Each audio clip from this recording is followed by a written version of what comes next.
भविष्य ज्ञान ज्योति फाउंडेशन राजस्थान के तत्वाधान में इस फाउंडेशन के समस्त मेंबर और टीम और समाज के समस्त युवा टीम मिलकर के हर वर्ष एक प्रतिभा खोज परीक्षा आयोजित करवाते हैं।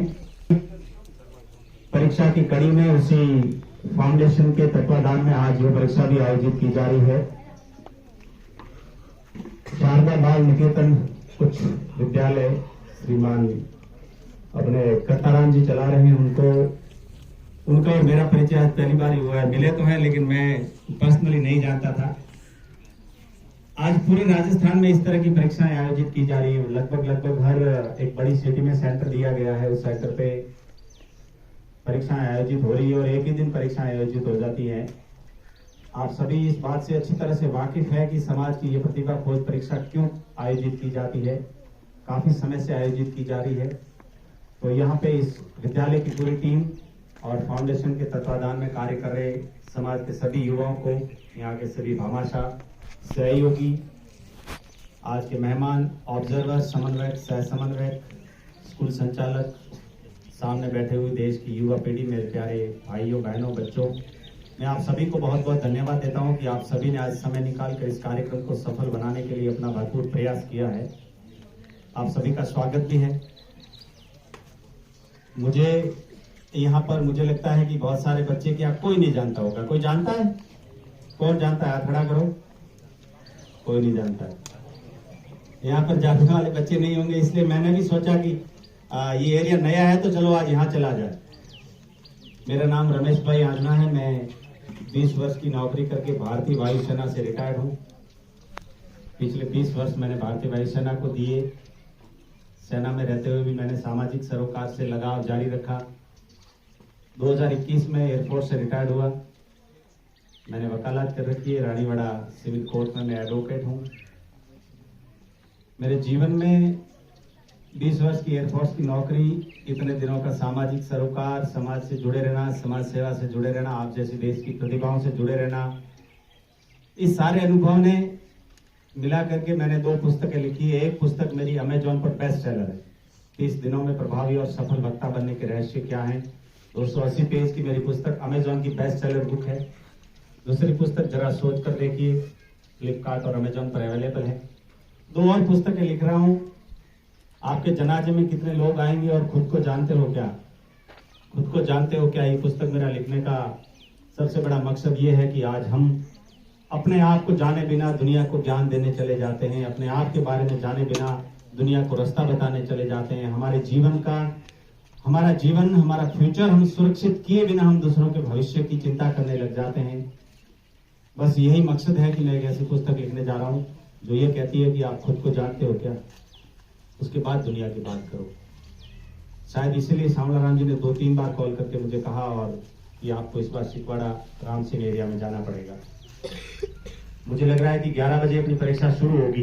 एग्जैक्टली 11 बजे शुरू करेंगे सर। हमारे पास में 30 मिनट का समय है। इस 30 मिनट के समय में, इतने कम समय में, मेरे लिए समय तो कम है लेकिन फिर भी मैं कोशिश करूंगा कि आपको एक उचित रास्ता बताया जाए। बच्चों की लाइफ क्या होती है, स्टूडेंट विद्यार्थियों का जीवन कैसे आगे बढ़ता है, 10वीं और 12वीं के बाद में आपको कैसे काउंसलिंग करके सब्जेक्ट चूज करना चाहिए, कैसे आपको पढ़ाई करनी चाहिए, कौन से फील्ड में कैसे जाना चाहिए। जब तक बच्चा 8वीं तक आता है पढ़ते पढ़ते, तब तक मुझे लगता है कि उसको किसी तरीके की, कोई सब्जेक्ट की, कोई स्ट्रीम की, कोई कैरियर की, कोई भविष्य की चिंता करने की जरूरत नहीं है। उसको सिर्फ और सिर्फ अपने सब्जेक्ट पे ध्यान देना है, ग्रामर पे ध्यान देना है, अपनी भाषा पे, अपनी लैंग्वेज पे, अपनी प्रतिभा पे और पढ़ाई पे कंसंट्रेशन करने की जरूरत है। उससे पहले उसको ज्यादा चिंता करने की जरूरत नहीं होती है। जब 8th पास करके 9th में आते हैं, 9th और 10th, ये 2 क्लास ऐसी होती हैं जहां पर टीचर्स भी, स्कूल में भी और हम खुद भी, स्टूडेंट भी, उस समय में आप ये सोचने लग जाते हैं कि 10वीं पास करके मुझे 11वीं और 12वीं में आगे स्ट्रीम चूज करनी पड़ेगी, एक सब्जेक्ट चूज करना पड़ेगा। मैं कौन सा सब्जेक्ट लूं तो मेरे लिए अच्छा रहेगा, कौन सा सब्जेक्ट लूं जिसमें आगे जाकर के फ्यूचर के बहुत सारे स्कोप मेरे सामने आ जाएंगे। उस समय 2 साल में बच्चे जिस सब्जेक्ट पे, साइंस, मैथ या कॉमर्स, साइंस में भी बायो या मैथ, जिसमें आपकी थोड़ी सी ज्यादा रुचि होती है, उस पर ज्यादा मेहनत करने लगते हैं कि उसमें अच्छे मार्क्स आएंगे तो हम 10वीं पास करके वो सब्जेक्ट चूज कर लेंगे। जब सब्जेक्ट चूज करने वाली बात आती है तो अक्सर क्या होता है, उन्होंने दोस्त सब्जेक्ट कॉमर्स ली है तो अपने लारे लारे हो जना कॉमर्स लियो मारी शैली है वणे बायो लीधी है तो वणे जतरी भी शैली संपर्क में वही वणे बायो लीधी है तो मुई बायो लूंगी।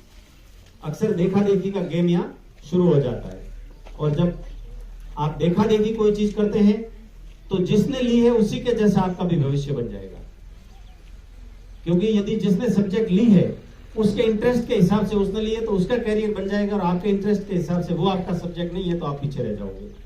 यहां करके आप गड़बड़ कर देते हैं।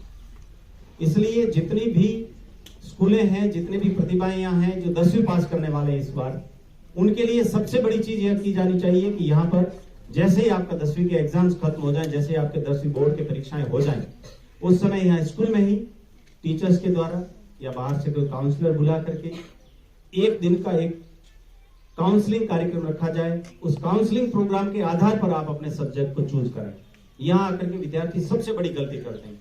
अक्सर क्या होता है, हर आदमी का, हर इंसान का, बच्चे का दिमाग अलग है, उसकी बुद्धि अलग है, उसका विवेक अलग है, उसका रहन सहन अलग है, उसकी सोचने की क्षमता अलग है, उसके बैठने की पढ़ने की क्षमता अलग है, उसका कंसंट्रेशन पावर अलग है।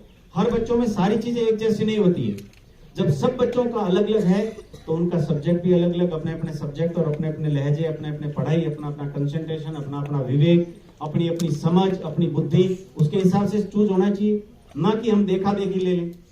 लेकिन अक्सर काउंसलिंग की कमी की वजह से, बच्चों को समझाने की, कैरियर गाइडेंस की कमी, प्रॉपर उचित मार्गदर्शन नहीं मिलने के कारण हम बिना सोचे समझे अक्सर सब्जेक्ट ले लेते हैं।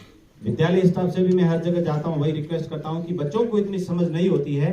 10वीं पास करते ही सबसे पहला काम तो इस बार से यह करना है कि आप एक कैरियर गाइडेंस और मार्गदर्शन काउंसलिंग सेमिनार आयोजित करें। उसमें आप